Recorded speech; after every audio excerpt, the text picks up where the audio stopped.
This grant can really be a game changer. Sounds great, isn't it? But no, extremely thrilled to have Richard Falck from Technical University Brandenburg as our guest. The Foreign Ministry acknowledged from studies that women need to be empowered since they're underrepresented in the startup world. So it exists as basically like rooftop over several grants and programs to have like a startup with a product to get the product into the market. That's the goal of the business startup grant, for example. One LOI from the right company is worth more than 10 bullshit LOIs. So if it's not like book knowledge, it's like real world knowledge brought into a scientific framework. That every idea is worth to look into it.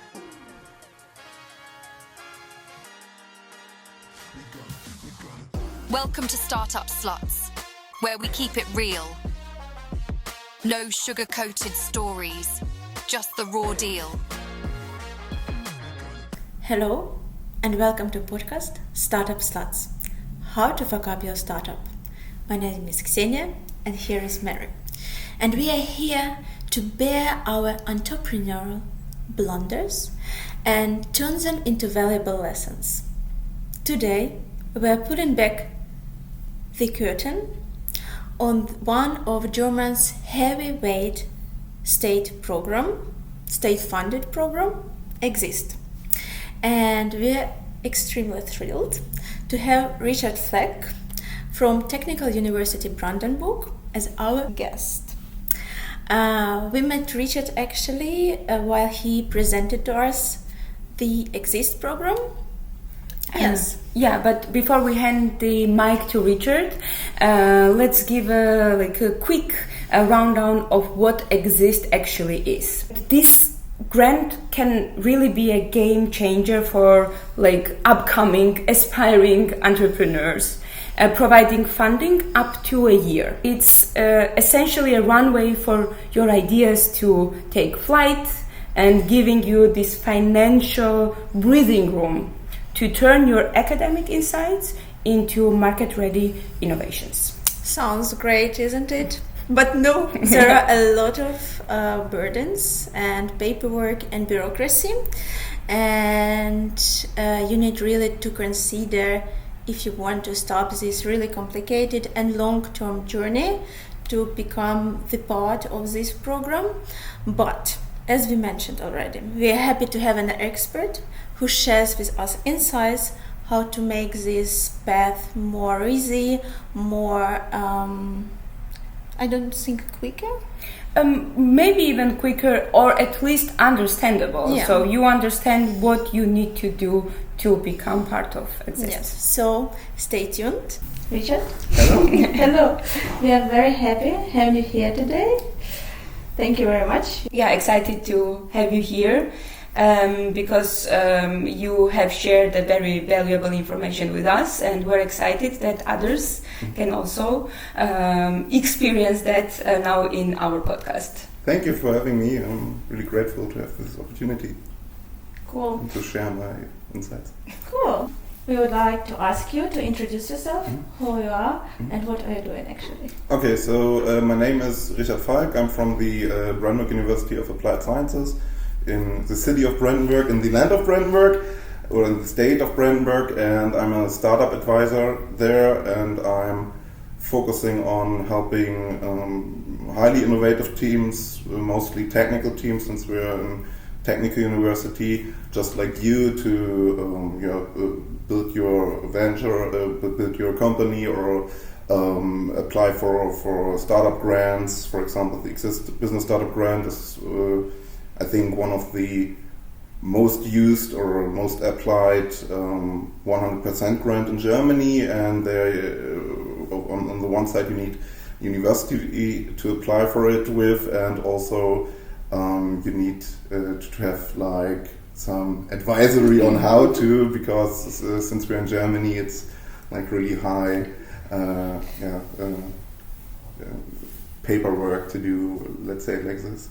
Yeah, I think we'll come back to the topic of what needs to be done and everything you support founders with. But it would be great if you can tell us like basic information shortly about Exist, what it is, and like overall what founders need to expect from it. Okay. So basically the Exist Business Startup Grant, you will get like a 100% financing for 1 year. One side, it will cover your living cost as you get this grant to up to 2.5k per month in euro, but you need to pay your taxes from it, and also you have like up to 30k euro for project costs such as hardware, software license, and so on. This grant is from the Federal Ministry for Economic Affairs and Climate Action of Germany, and so there's from my perspective, it's like the biggest 100% funding for startups that you can get out of like public money, and it's 100% financed through taxes, taxpayers from Europe. So it's for my side like really good. Support for highly innovative startups. That's one important thing. You need to have like a highly innovative business model, and it needs to be scalable. Yeah, that we agree that it's a great opportunity to kind of continue working on your startup for a year while not really thinking a lot about how you finance yourself. But it's a great point about the like you need to be highly scalable, innovative, technical. What are other eligibility criteria? Because, for example, I can tell our example, we've been through like few programs, in total around 12 months of government support, and there were questions raised like, are we still eligible for Exist or not? So it would be great to get a comment on that. Okay, so basically there are like just a few but really strict criteria you need to match. First, since it's funding for scientific-based startups, you need to have like a university degree. As I already said, in the best case, you have a team of 3 members, and 2 of them needs to have like a university degree that is like accepted in Germany. There's a lot of paperwork and stuff to do. And this is the first criteria, and you personally only can be up to 5 years out of the university. So this is a strict criteria. If you do not match this, you're basically out. You need to have a connection to the like a proven connection to the university you're applying with, and also I think that's kind of it. That's kind of it. Yeah. But the time frame, it's still like you need to participate because there are, for example, BSS program, yes. And does it mean that after BSS you can participate in Exist or vice versa? And this time frame exactly 12 months or 13 months? Like at what moment government will tell you like sorry, enough money for you? Okay, yeah. So that's kind of a specific question which it's hard to answer specifically because you need to see every case individually.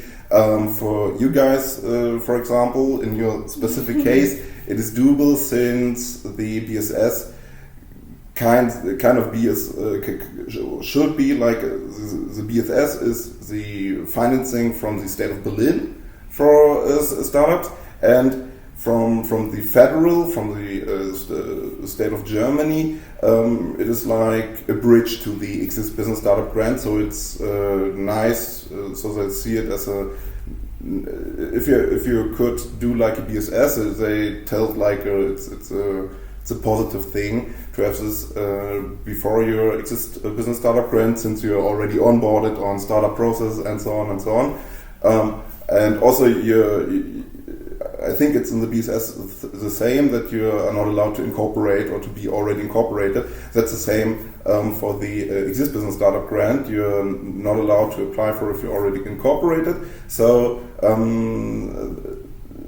if you match this criteria, then BSS and the Exist Business Startup Grant is totally doable. But if you think out of this box, for example, if you're living in Bavaria and taking some grants or funding from Bavarian, state of Bavaria, it could be that the federal ministry says like, okay, you're not allowed anymore. There's also like really specific thing, but it's like really specific, that like de minimis, it's kind of a law that you are not allowed to take above a certain level of money in a certain time frame, and you need to count.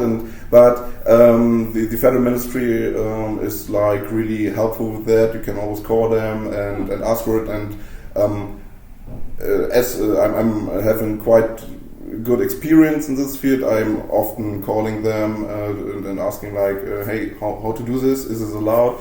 But you always get like a specific answer. And from this side, I think the best answer to answer it in short is like really specific, and you need to ask a lot of questions to answer.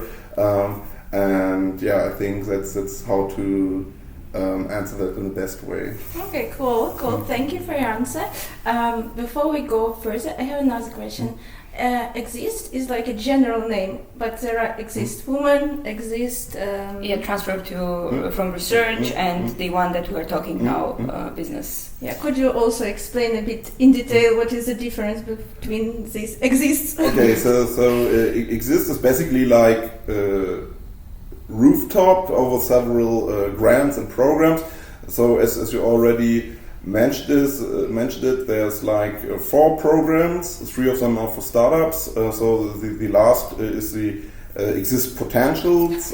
Exist Potentials is for the universities. That's a program I'm working in right now. So our university got a funding for helping guys like you applying for a startup grant, for example. Then you have this business startup grant. This is like the most common out of the Exist roof that you can apply for, or which get applied for the most. I think the last numbers I heard were like in 2021 there were like 250 or something applications out of Germany.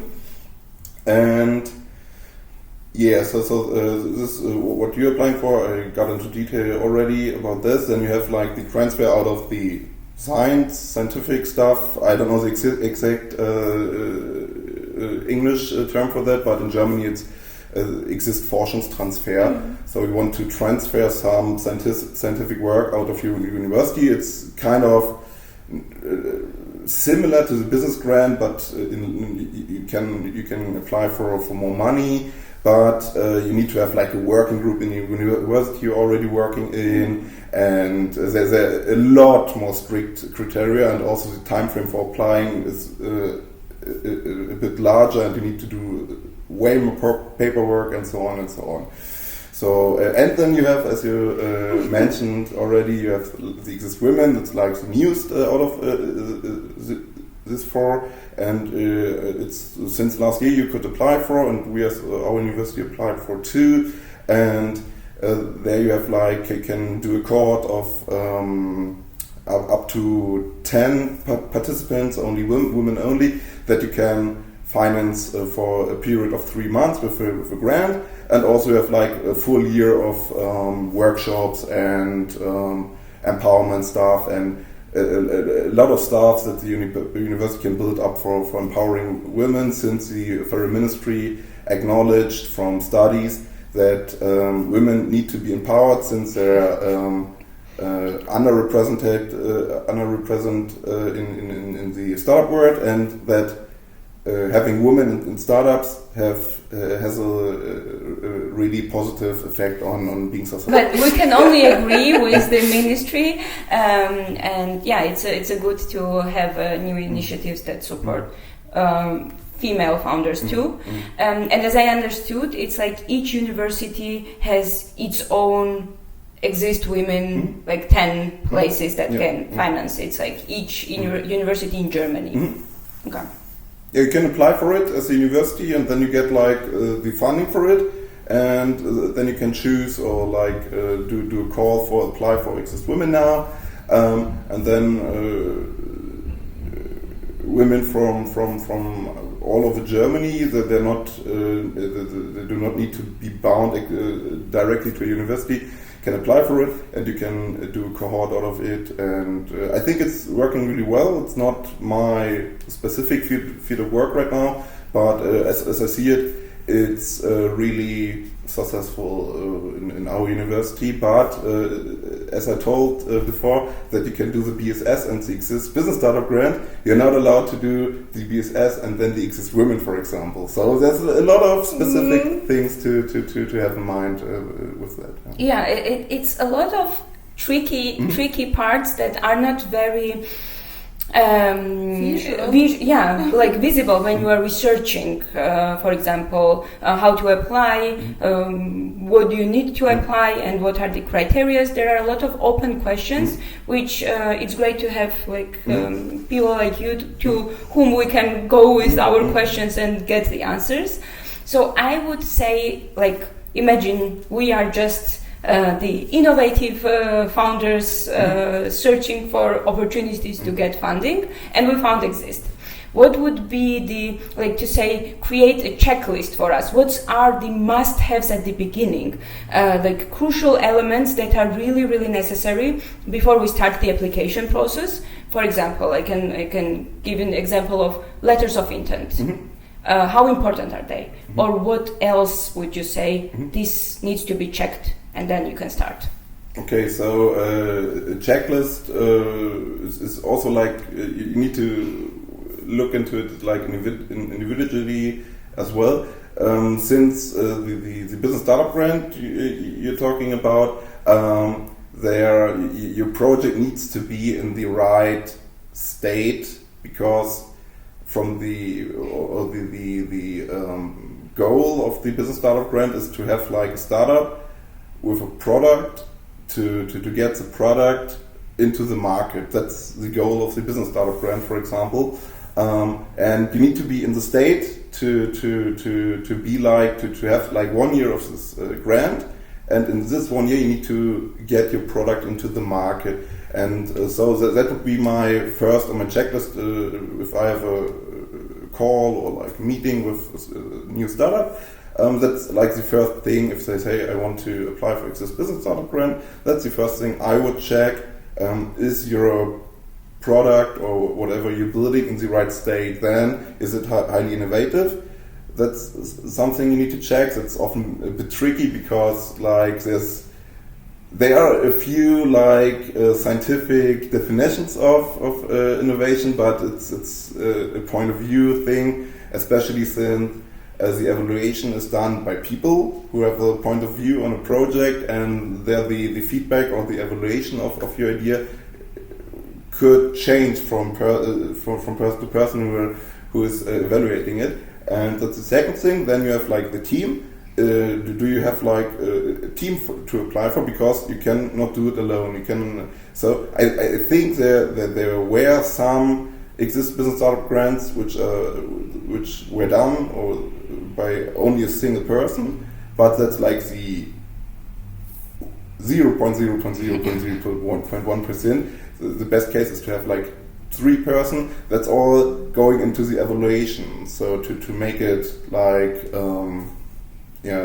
to show that you are able to do the project. So you need something who is building the company. You need someone who is, in your case, developing a software. You need someone who's doing marketing or sales, and that's things you need to check. And if this is not matching in the first call with a team, I would recommend, or I would do like give them some homework, find a team, find people to apply for it with, which is often the most crucial thing, since you need to have in this 1 year, it's full-time grant, you're not allowed to work. So if you say like, oh, I got a sister or a brother or a close friend which would hop into the project and which would fit, but he wants to keep his job. That's not doable. So that's a lot of really specific things. But having a team and having the project in the right state, and being able to apply, since I think you guys should know there could be like visa issues if you're not born, or if you not have a German pass, and that's different criteria. But I think the most crucial is having the project in the right state and having this team. Why we're asking actually about, for example, letter of intent, because you are right, there is no such an information that you, for example, need. The necessity of having LOIs is crucial, but we have heard, for example, that in some universities you should have 3 letters of intent. If you don't have 3 letters of intent, you can't participate in the program. So LOIs are important, but just saying like have 3 LOIs, I think is a bit too general. So I think 1 LOI from the right company is worth more than 10 bullshit LOIs. So if you have like, I'm a freelancer, I'm just signing an LOI. So what do you have out of it? So just some freelance sales guy who says, I like a project, it's really cool, but I cannot do anything with it. If you have like, in your case, you're doing like this psychology application, automation thingy, and if you have, for example, an LOI from like a really big, hospital or something, or like care facilities who say like, okay, we would use your project or use your product once you incorporate it, and we would pay you up to a certain amount of money. That's way more worth than having like 100 freelancer LOIs, to say it like this. And also it's like the quality of the LOI. The LOI is like really not so bounding construct from the law, so you can just write into this LOI, I like the project, that would be an LOI. But you can also like write in this LOI, I like the project and I would use it and I would pay for it, and once they're incorporated I will be like a testbed for them. And that's like way more worth than 3 or 10 or 100 LOIs, which are not like this deeply or well written. So you need LOIs, they're important. And I think I never handed in an application without LOIs. That's important, but it's more important to have like valuable LOIs than have many LOIs. Yeah, great. That's good to know, because if you really need an LOI, you need to start really early with that. So if it's even in consideration to go to exist, I think then they need to start it today to look for LOIs. Yeah, but still it's very interesting to ask. For example, it's clear with LOIs if we are talking about B2B business. You, as you mentioned, you go to the hospital, you go to the health insurance. But if your business is B2C and you don't have like big institution as your potential client, but you are working with people out there in the street, like it's exactly the quality of this LOI. What because you can ask your friends, hey, you are my customer, right, that you want to use my app, something like this. So how we can ensure as B2C business that our LOIs is valuable? So for the B2C only product, you could also like use like third-party companies to prove your business model, to write this into an LOI, since LOIs from private persons are more or less not worth anything. So I would say you could either like shift your business model to have like a B2B2C or a B2B thing as well, so you can have like B2B LOIs, or you can use companies to approve your business model, which are from the same field, which could be not your exact customers, but for example like a partner or something that would work. And otherwise, if this doesn't fit into any LOI or something, you could cut them out and focus more on having big surveys with doing surveys like how much would you pay for the service, which features you need in your service or in your product. That could be so an LOI is for the evaluation, some kind of proof for your business model, and you can either prove it with companies testifying, it's a good business model and I really like your product, or you can like ask 1,000 or 10,000 it's a marketing thing people, how would you rate our service, which features you want to have in. There are a couple of questions you could and should ask then, and that should, from my perspective, count as much as an LOI. Yeah, great. Thanks for clarifying that. And I think there is also one moment that is important to know in the beginning before starting the application, and it's that you need a professor from the university to sign as your mentor. The question, because we get different informations about that, the question is what type of involvement from this professor is expected during the exist process. Is there any administrative things they need to do, or overall, how much time they are meant to invest in you as a startup?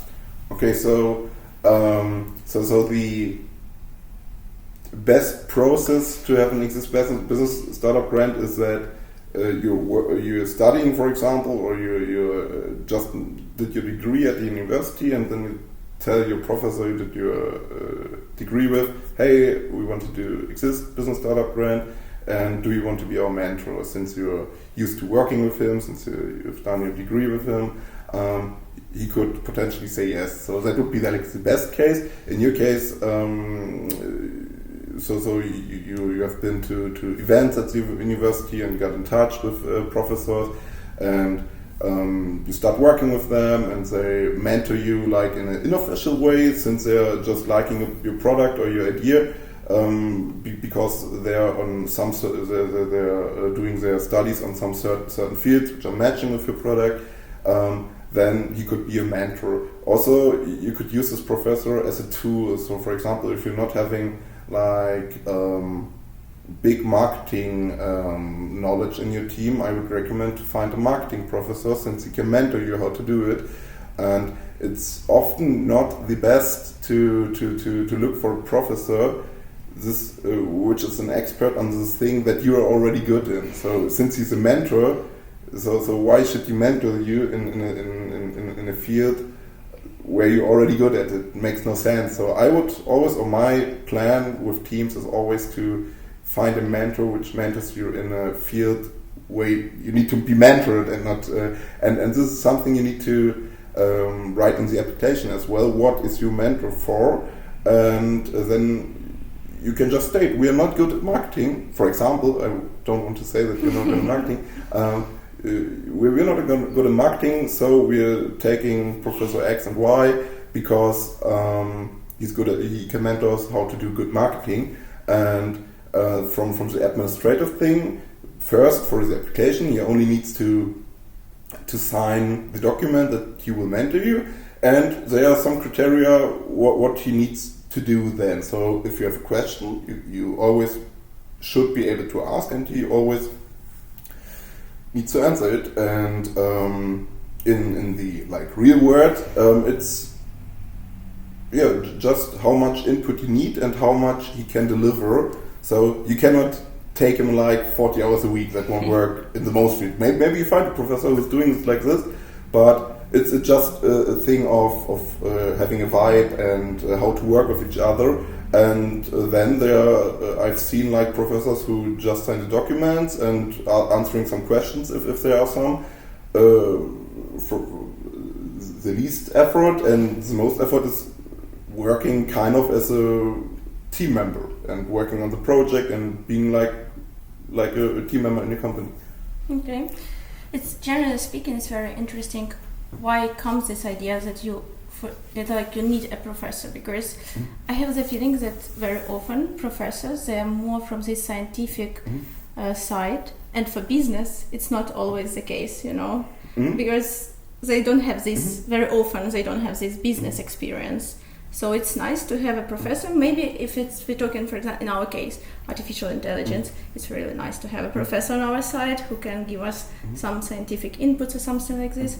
But very often people need more business people, you know. So it's very interesting why we need the sign from the professor.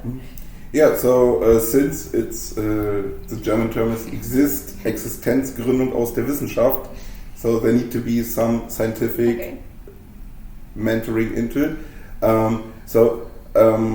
As you mentioned, there's like book knowledge and real-world knowledge, obviously, but since we are, for example, University of Applied Sciences, our professors, for example, are like really close to the applied sciences, to the real world, since they're working even with their students on real world problems. They often do cooperation with companies to have like real world problems in company to bring for the students, and the same way they're working with like real cases. So for example, our startup professor, Professor Martin Vrobel, he just released his book where he's explaining marketing activities for startups. It's the field of study he's working in, and maybe we could sort something out. So he's working on real world problems, and in his book he did some research on marketing activities, but on startups he's working with. So it's not like book knowledge, it's like real world knowledge brought into a scientific framework, and this is, I think, how most of our university works. So I think I never had a problem with a professor being too scientific for our applicants. So I think for our university that works really well. I don't know, maybe there's like big universities where it's like a bit far more scientific. That could be a problem. I could imagine that, but I never been encountered with that. Yeah, great. Thanks for a little behind the scene information on that. I was thinking, like, overall, you see a lot of trends on the market. Like, for example, during COVID-19, a lot of mental health startups came to the market. A lot of them got investment, which now is more questionable, harder after the full-scale war in Ukraine, and overall, or everything that's going on in the world. A lot of startups that are dealing with military, security, they are drones. Drones, they are more common on the market. And in our case, for example, we are a mental health startup, and when we are applying, we heard that there are a lot of mental health startups now applying to exist. That's why the choosing which one goes further is a lot harder. Would you say that you can see the same trends, for example, in the exist itself, how they choose startups? Are there the trends in general market transferring to the exist trends? Yeah, so I think the evaluation is really based on trends, and they're seeing what is being applied for, and they're doing their statistics out of this. And then if you're falling into a big trend, like mental health, for example, I'm acknowledging this as well. So I think in the last year, like a majority of my applications for exist were like mental health or digital e-health things. It's like a really big trend, I have to admit.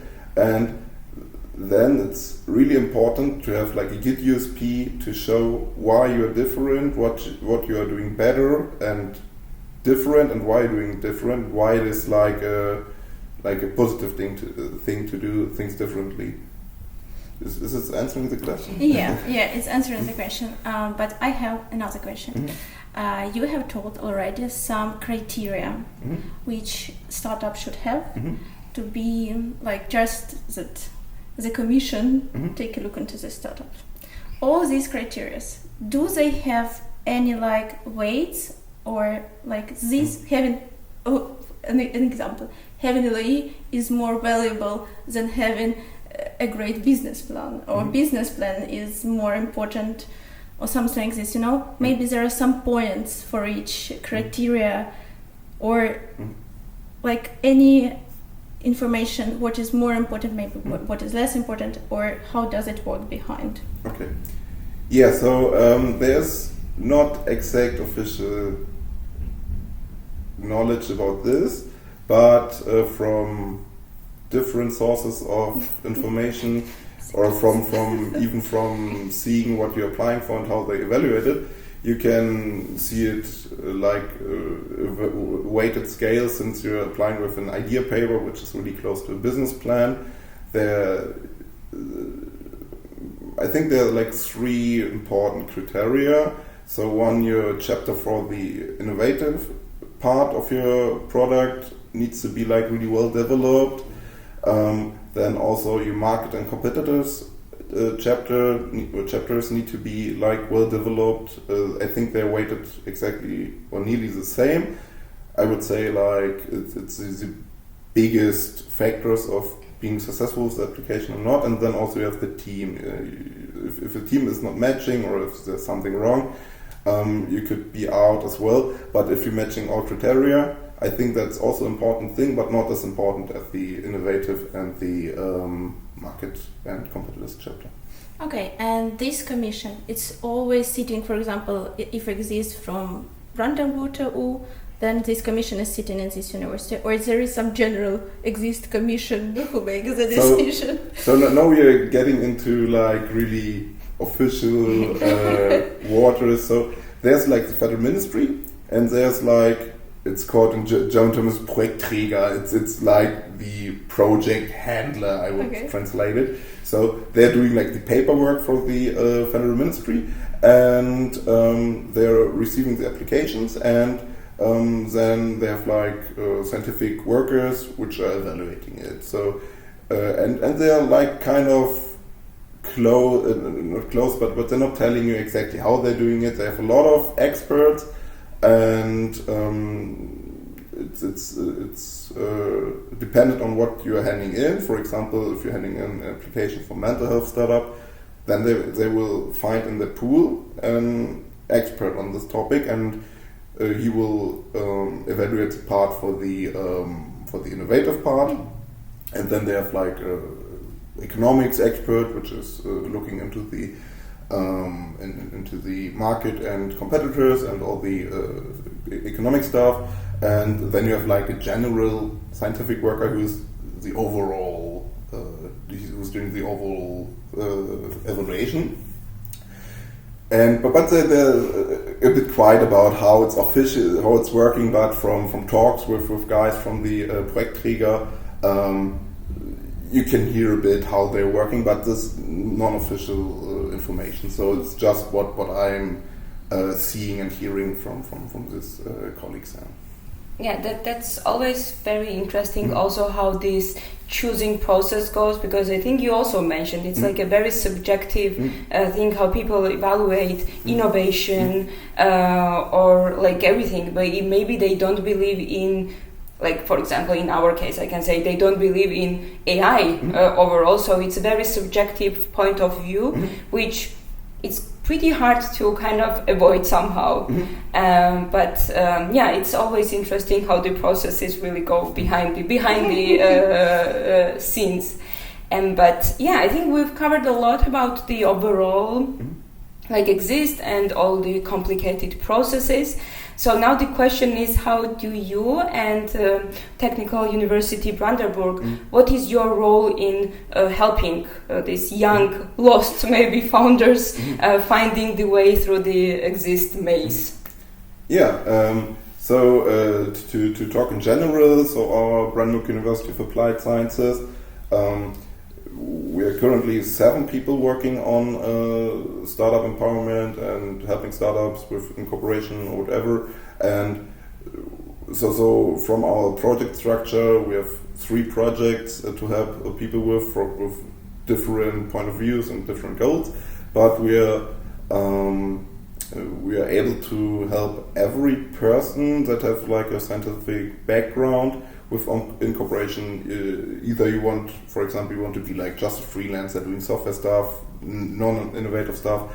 We can help you from finding an idea, business model creation, marketing stuff. So those are the whole supply chain kind of, and that's for every kind of startup basically. So we can help like small freelancer, but we can also help like this highly innovative teams that want to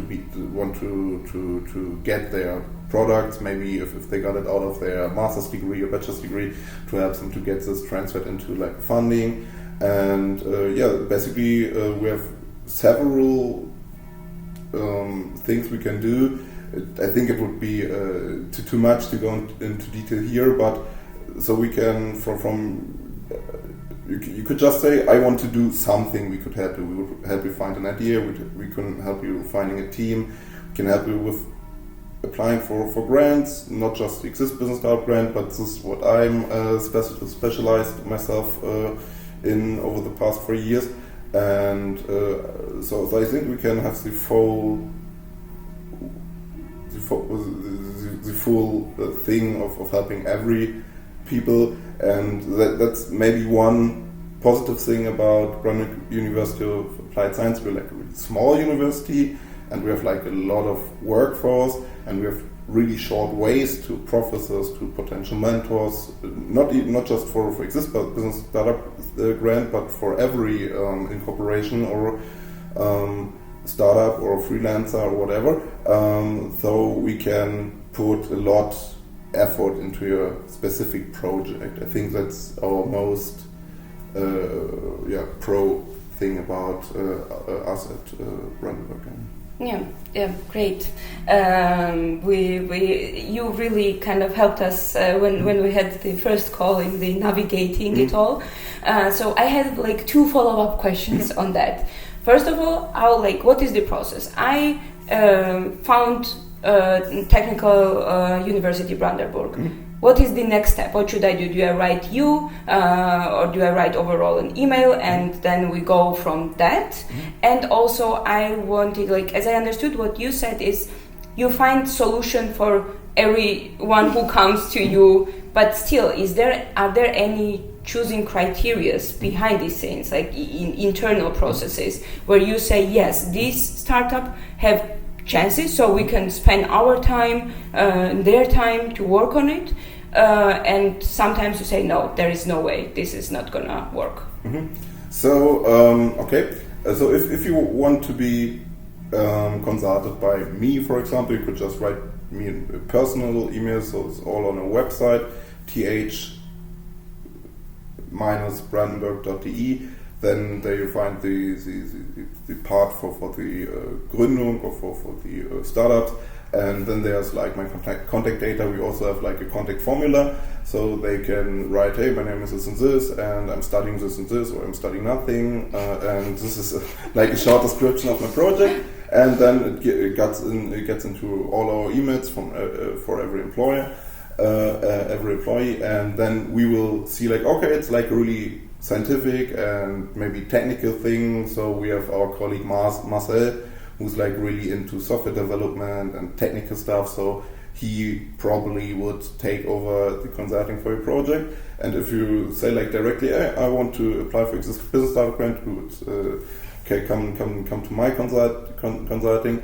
And often we're doing it in a tandem. Often I take Marcel into the process as well, if it gets like heavy on development, since I studied computer science myself, but I'm not like the professional hacker kind of. So, but for example, for your team, I heard you talking that you're not need the big consultancy on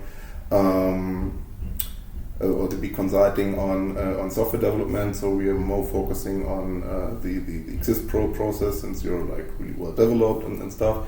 And yeah, so we have like internal processes to say like, okay, it would be like really good to have your competency from a colleague of mine, since his field of work is like really matching with what you need. So we're like a really diverse team, so we can have like a broad range of consulting. And if there's something we cannot consult on, we also have like the opportunity to pay like specialists or advisors, or have like maybe a professor in the university who's expert on this field, and then we are doing a match there. And also it's free, so you never need to pay any money for it. Cool, it sounds great. It sounds really unique because it seems like you make a lot of effort to support founders and startups. How you can evaluate if the people who participate and exist, like how much of these people really create successful business, and how much of them, like after 1 year of this program, like don't do any business anymore or switch to other startup, like this successful rate. Yeah, so on the one side, when I'm consulting them over the year with the Exist startup grant and before, I won't lose contact afterwards. So there's my personal contact then. We're connected via messengers, email, LinkedIn, whatever.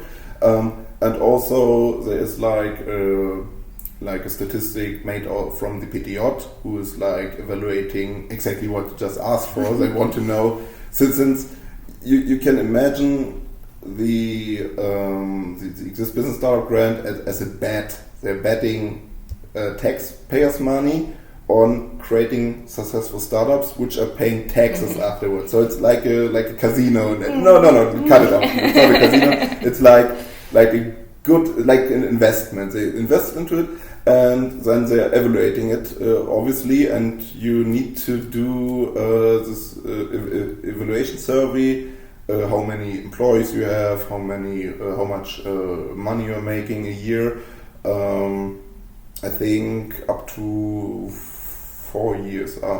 Once you finished Exist Business Startup Grant, they just send a survey to the team, and they are like filling it out, and then the PTJ will do statistics out of it. And I think the last numbers I heard is 80% of Exist Business Startup Grant people who are doing it are successful and building a successful company out of it. So I often call it myself, if you get Exist Business Startup Grant, it's a proof to invest for investors, since it's 80% chance then that you get a successful company afterwards. And you need to do a lot of paperwork, but this is how it works, and that's what we are for. And I think you need to have like a long breath to not get demotivated in the time where it's get evaluated, because they need that time to evaluate it, and it's good that they're doing it. But sometimes it could be a bit frustrating, since processes can be a bit long. But I think it's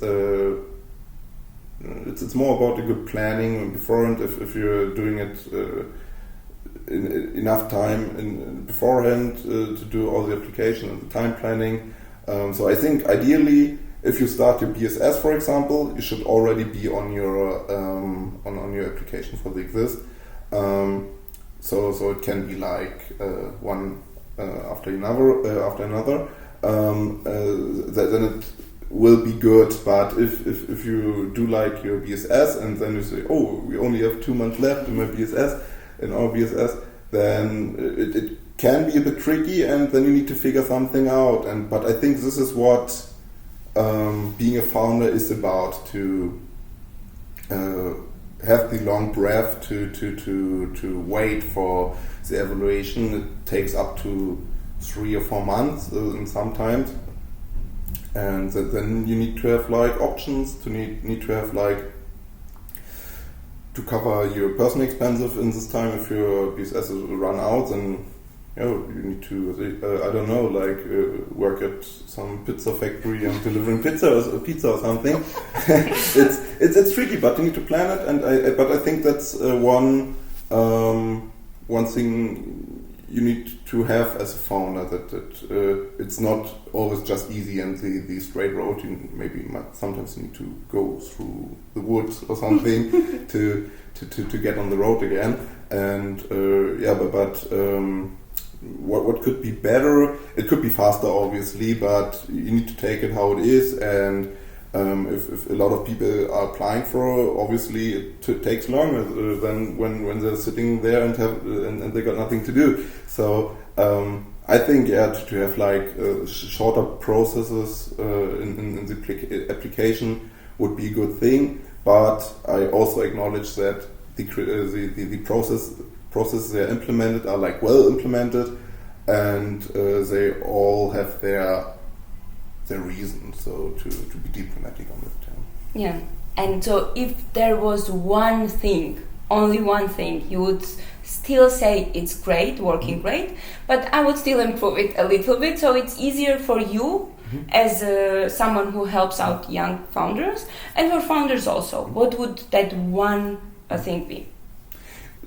Cutting out that is like from the process, so it would be really hard to make a process out of that, but to have like a dynamic application process. So at the moment is you have one shot and this shot needs to be hitting the spot. To have like you're writing something and they're giving feedback on that. That's you can do this. So you have like a quick check where they give you some feedback on what you need to write, in which, how, and what you should focus on. That's like a really good tool because they're doing it like really fast. I think like 2 weeks in common, that you get like a quick feedback on a quick check. But to have like a dynamic process to work dynamically with the Patriot or with the federal ministry and work dynamically on this project and the application and work towards being funded would be like a good thing. But I think we all know or can imagine that this would like bloat up the process as it is right now. But that would be my prior one wish to what they could or should do. Cool. I feel like we have covered a lot of topics today, and maybe we have forgotten to ask you something, and you think that it is extremely important for everyone who will watch or listen us, and this piece of information is extremely important for them to know about Exist or Technical University of Brandenburg. So I think you asked the right questions and we covered a lot of stuff. Maybe the one thing is that every idea is worth to look into it and how to get it into realization. And maybe one thing is, do not be down just because your project maybe isn't enough for Exist Business Startup Grants. That's a lot of other support structures in the German governmental funding, and I think for nearly every project there's like something you could do funding wise. If you're living for your project and if you're identifying with your project, I think you can either do it without like financing. There are a lot of methods to, for example, the lean startup method to get a project running without any money. So I think if you're really like wanted to do something, you could do something, and everything else it's like a bonus. And that's would be my call to just, if you have any ideas or any projects, feel free to hit us up, to hit any university in your area up. Like these support structures are like really well developed in Germany. I think close to every university got like a support structure for startups. But I would be happy if you contact us, since we are always happy to have like cool teams to work with. And thanks a lot, and I think that's it for today's episode. Thank you, Richard, so much for coming to our podcast and sharing this valuable information, because I can say from our side, understanding this is like a maze, and what you do is really, really helpful. So yeah, thanks a lot to you and your team and the university. And yes, you said we will add all the links, all the information, so they can reach out to you at any time and get the same helpful support we got. And then thanks to everyone who joined us in today's episode. And don't forget to follow us, smash the thumbs up button and the notification bells. and also share with us if you've been through Exist program or maybe are planning to go through it. We from our side will also prepare a checklist, what we gathered as an information, valuable information for you to download, and trust us, it's going to be helpful. And then see you in the next episode. Till then, with love, your Startup Sluts. Mwah!